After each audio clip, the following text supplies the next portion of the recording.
أعوذ بالله من الشيطان الرجيم بسم الله الرحمن الرحيم الحمد لله رب العالمين والصلاة والسلام على سيدنا ونبينا وخاتم النبيين أبا القاسم محمد اللهم صل على محمد وآل الطيبين الطاهرين وعلى أصحابه المكرمين ولعنة الله على أعدائهم أجمعين من الآن إلى يوم الدين.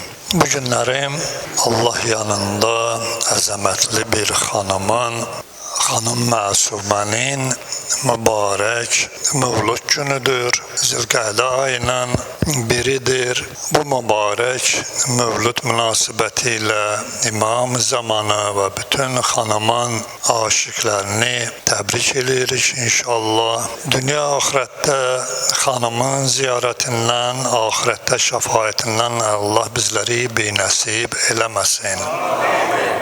Xanım Fatimə Zəhra əleyhissalamdan sonra Əhl-i Beyt məktəbində olan əzəmətli xanımlardan biri xanım Məsumə olubdur. İmam Musa Kazım əleyhissalamın mübarək evlatlarından ki, biri xanım Məsumədir. Hələm dünyaya gəlməmiş İmam Sadiq əleyhissalam onun haqqında xəbər vermişdir. Hədislərdə Yaqub Sərraz nəql edir ki, günlərin birində İmam Sadiqi ziyarət etmək üçün onlara getdim və icazə alıb onun otağına daxil oldum.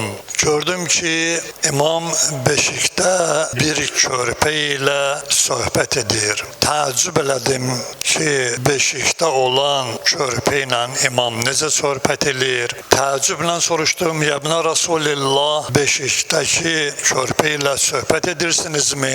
Üzün tutdu mənə, buyurdu, ey Yaqub, istəyirsən, sən də gəl söhbət eləginən. Deyir, mən beşikə yaxınlaşdım, salam verdim. Beşikdə olan uşaq gözlərini açıb mənə salam verdi. Salam verəndən sonra buyurdu, ey Yaqub, sənin dünən bir qızın dünyaya gəlibdi. Adı Hümeyradır. Ey Yaqub, Allahın bu addan xoşu gəlmir.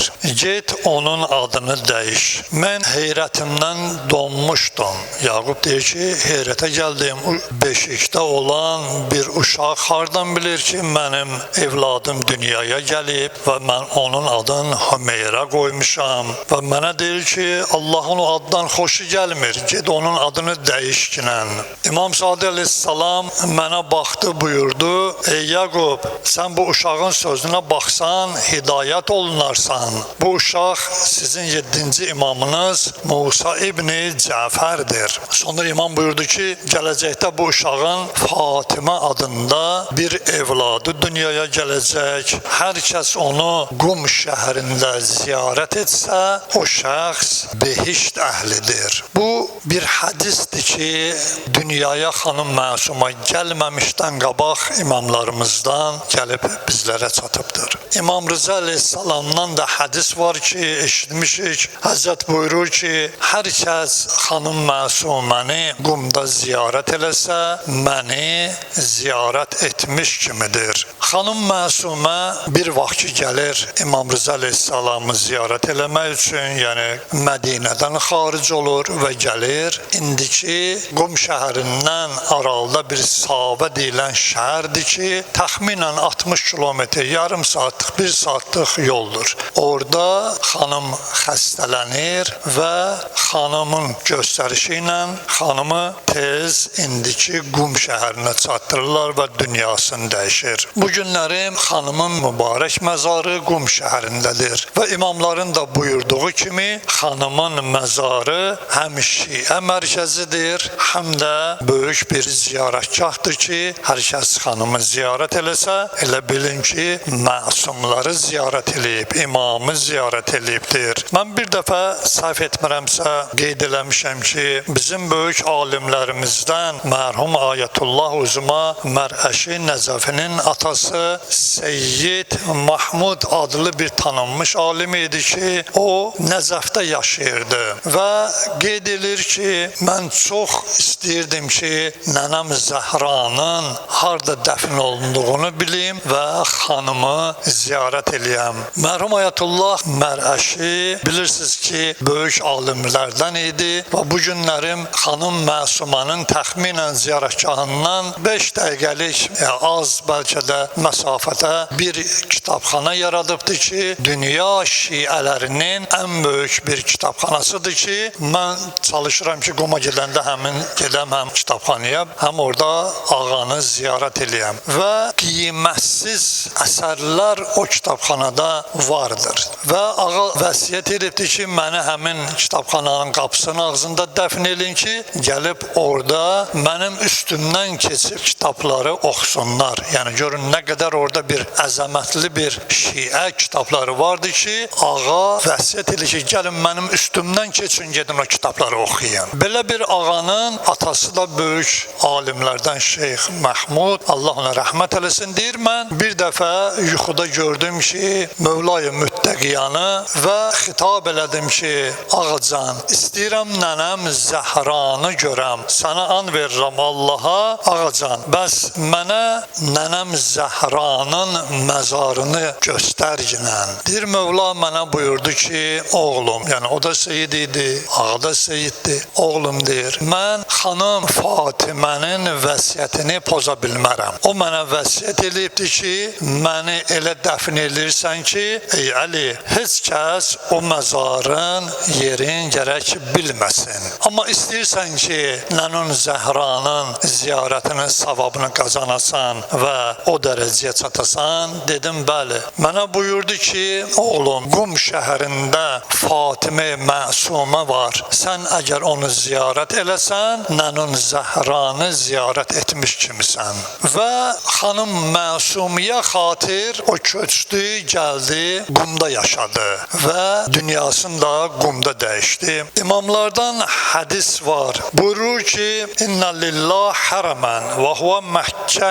Hər bir, məsəl üçün, şəxsiyyət üçün hərəm vardır. Buyurulur ki, Allahın hərəmi ora Məkkədir. Və inna lirrəsul hərəmən və Peyğəmbər üçün də hərəm vardır. Və huval Mədinə, Mədinə şəhəridir. Və inna liəmiril müminin hərəmən və huvə Kufə və Mövla-i Müttəqiyan əleyhissalam üçün də hərəm vardır ki, Kufə şəhəridir. Və inna lənə hərəmən və huvə Qum və bizlər üçün də hərəm vardır ki, o da Qum şəhəridir. Hər kəs bu hərəmləri ziyarət eləsə, Əhl-i Beytin hərəmləridir ki, İmam Sadiq əleyhissalam belə dua edir ki, İlahi Qum şəhərini bütün fitnələrdən qoru ginən. Xanım Məsumənin ziyarəti Qum şəhərindədir ki, inşallah Allah bizlərə o Qum şəhərini nəsib eləsin. Xanım Məsumənin kəraməti ziyarət olunan zaman etdiyimiz dualardadır ki,